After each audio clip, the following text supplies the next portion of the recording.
Bom, gente, vamos ver então demonstrações de problemas clássicos, né, que pode ser feito em laboratório. Eu vou passar links para vocês de vídeos depois.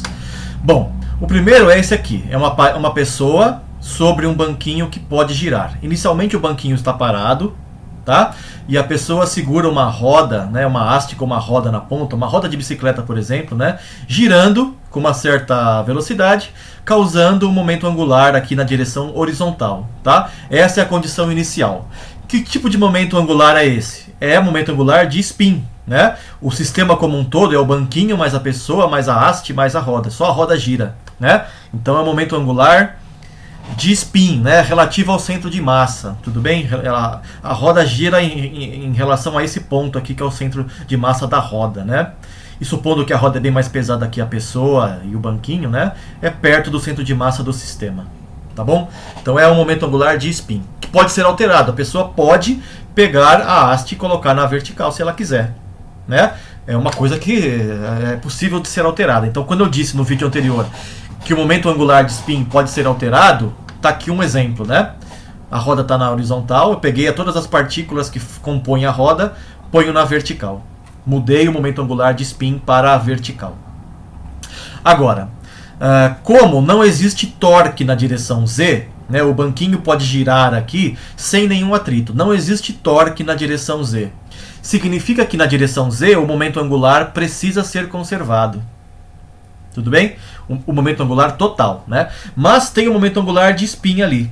Então precisa aparecer o momento angular orbital ao contrário, para que o momento angular na direção Y seja sempre conservado. Seja sempre o mesmo, igual a zero, né? Inicialmente era zero, tem que continuar zero depois que o cara pota a roda para cima. Então surge o momento angular contrário de rotação.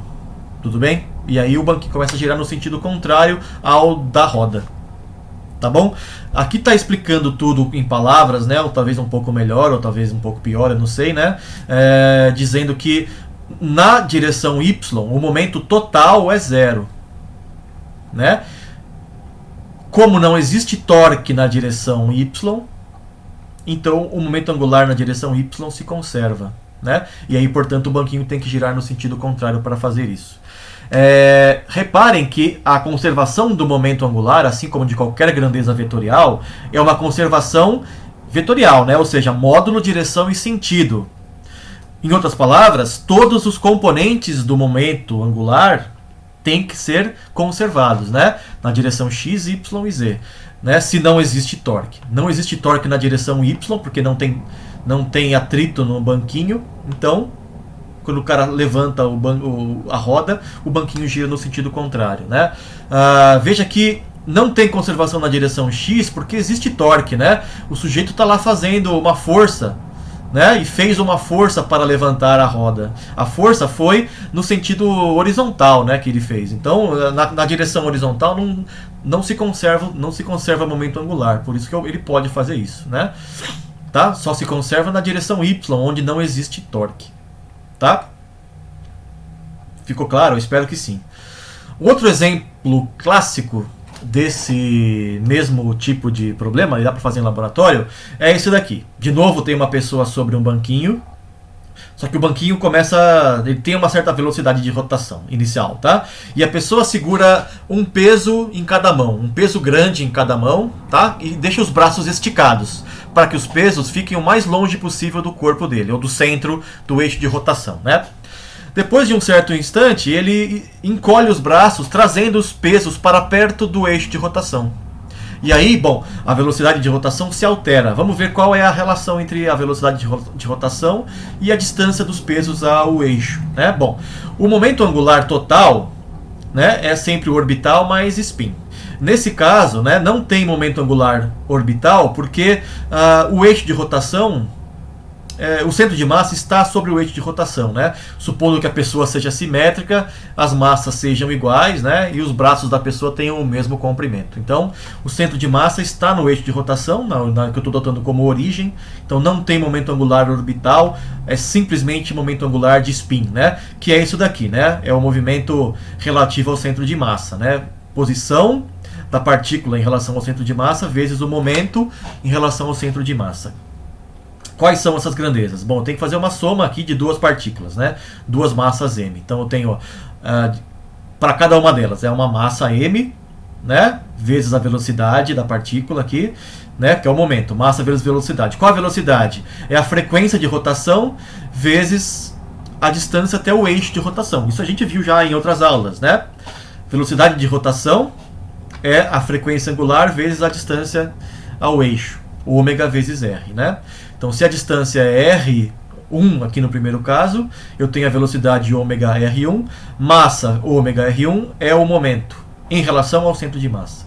E, né, o r alfa' aqui é o r1, né, a distância em relação ao centro de massa.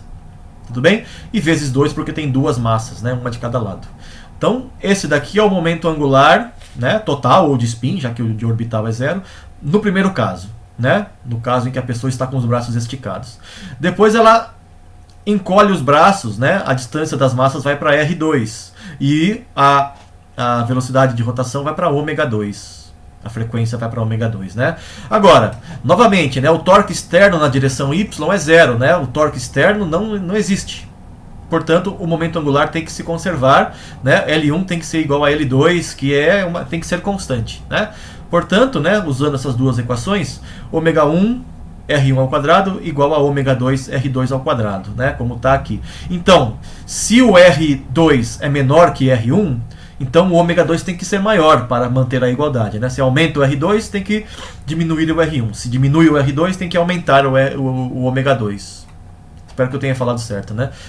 Se eu diminuir o R2, eu aumento o ômega 2. Isso, né? Então, quando a pessoa encolhe os braços, o banquinho começa a girar mais rápido, né? Isso é a aplicação do que um patinador ou uma patinadora faz no gelo, né? Quando está patinando e dando aquelas piruetas, né? A pessoa está com os braços encolhidos, gira bem rápido. Para diminuir a rotação, a pessoa estica os braços, né? E com isso a velocidade de rotação diminui, né? Porque ela aumentou a distância do centro aumentou a distância das massas ao centro de rotação, né? Vamos dizer assim. Tudo bem? Ou seja, alterou o momento angular de spin, de rotação. Tá? Eu vou postar então links sobre isso para vídeos do YouTube em laboratório para vocês se divertirem, tá? Então até a próxima, valeu!